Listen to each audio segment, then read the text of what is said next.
Daern, Chapter 2, Flashpoint, Part 5, Gale. He was surrounded by ghosts. Or was he the ghost? A woman rushed into him. He stumbled, nearly falling. That at least felt sullen. She fled away, her pale chemise glowing in the moonlight, like some unbound spirit. She didn't even turn to see what she'd hit. The air was choked with smoke, steam, and calls for more water. He stood in the shadow of a building, watching the ethereal forms of the women as they threw bucket after bucket onto a burning stable. It seemed the fight was almost won. Only a few tongues of fire still clung to the crumbling frame of the building. They couldn't see him. He was just some unhappy spirit who would fade away with the morning light. His bloody footprints would be all they found. Step, hop, step, hop. Gale limped silently through the market. He had nothing to lean on, so he hopped on his mangled leg. Just like father. This thought stabbed through him unexpectedly. He hadn't thought of him in years. The memory of his features was just an empty space left behind on a dusty shelf. The memory of this night would be no different. He would let it fall to the ground and shatter into 1,000 glittering pieces, then just sweep it away until everything was clean again. Nothing left but the grimy outline of where it once stood. Step, squish. Gale looked down and found someone else staring back at him. The flickering flames were reflected in his glossy blank eyes. His mouth was formed into a perfect O of shock, and his hand was still grasped around the white-fletched arrow that protruded from his breast. Gale was standing on his other hand. There were more. Gale groaned and squeezed his eyes shut. How many more bodies were lying around, like the broken toys of a spoiled child? I did this. I led them here. Again he heard the frightened shrieks of the Velos. What are you? The Velos who had tried to help him. The Velos who had backed away from him, as though he was the dangerous animal. What are you? Gale was too tired and grief-stricken to notice that only one of the bodies had been killed by the arrows fletched with the white feathers the Molroño favored. I'm a monster.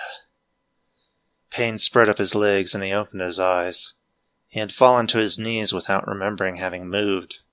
But that was all right. He didn't remember a lot of things. There was blood everywhere. He crawled through it, going from one body to the next. At each one he would stop and stare into their faces. He pleaded with them, shaking their stiff shoulders, but none answered. I'm a-losing my mind.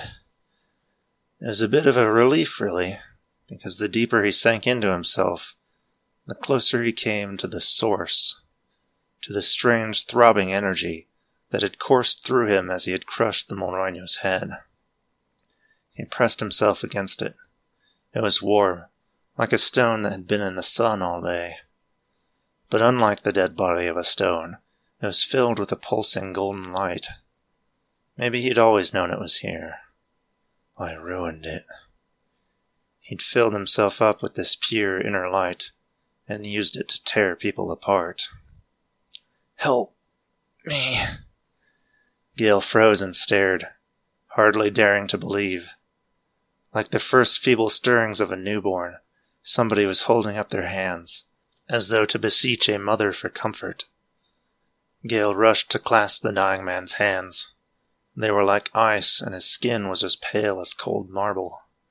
Please, don't leave me. I won't, Gale whispered. Don't leave. Still holding onto his hands, Gale gently pulled back the man's shirt.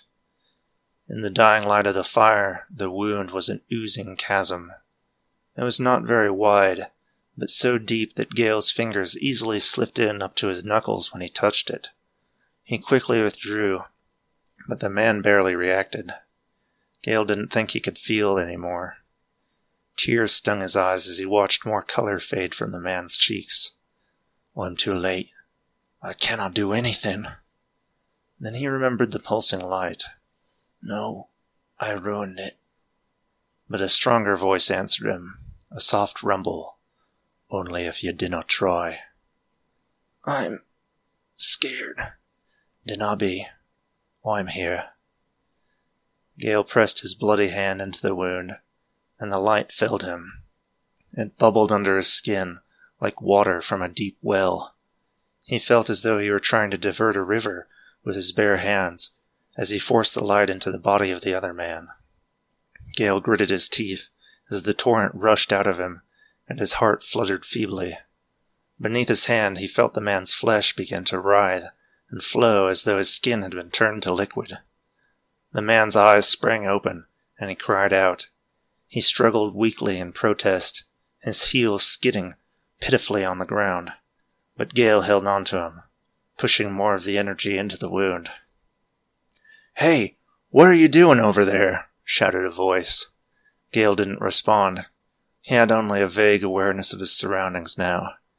He blinked slowly, watching the dying man closely.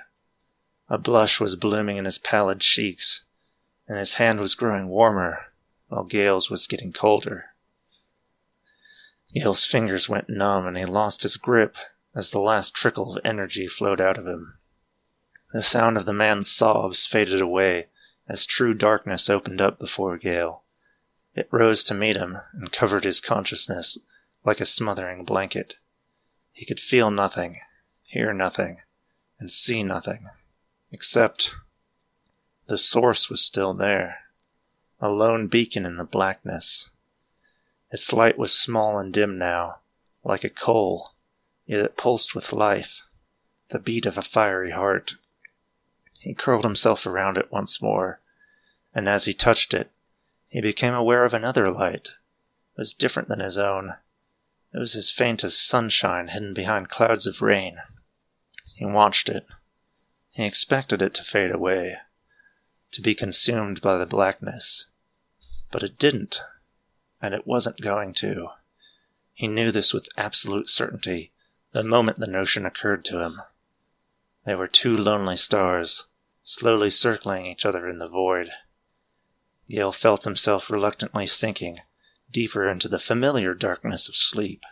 But even as the two lights dwindled in his sight, he thought both looked a little brighter.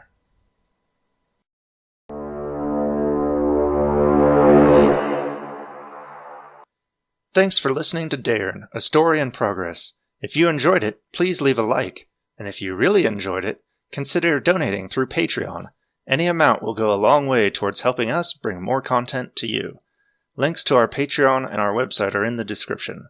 See you next week, and have a good one.